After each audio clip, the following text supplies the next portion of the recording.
Welcome again to Pitfalls. I am Professor Emma Fallendown. And Dr. Julius Tip over here to talk to you about the post-fall assessment. Of all the risk factors for falling, the greatest is a prior fall. And the most effective intervention is to understand why the fall occurred, yes? That's why it's critical to conduct an immediate post-fall assessment. You ask how, and we will show you. Step 1. Determine the history of the fall. Ask the resident about his activity at the time it happened, why he thinks it occurred, and if there were any other associated symptoms such as dizziness, lightheadedness, or loss of balance.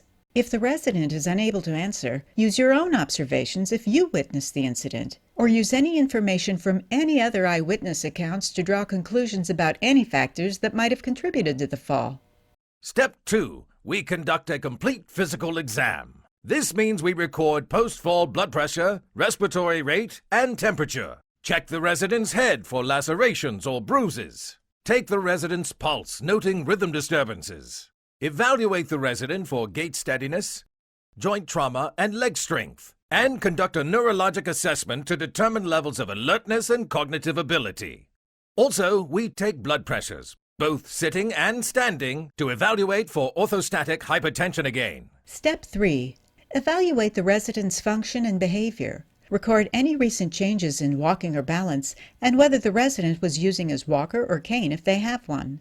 Examine any recent changes in his ability to carry out daily activities and continence status. And make special note of any behaviors that may have precipitated the fall, including wandering, agitation, or other forms of restlessness. Step 4. Re-evaluate the environment in which the fall occurred, looking for any hazards. Note the location of the fall, floor surface, and the type of shoes the resident was wearing. Step 5. Review the resident's medical history. Identify current and prior conditions that may have contributed to the fall, including medications, current medical problems, and significant changes in lab results within 3 weeks of the fall. I will tell you that taking this systematic approach, we can help determine possible reasons behind the resident's fall and make changes to significantly reduce his risk for another and potentially more serious incident. It's one of the best ways to protect the health of those for whom we're caring.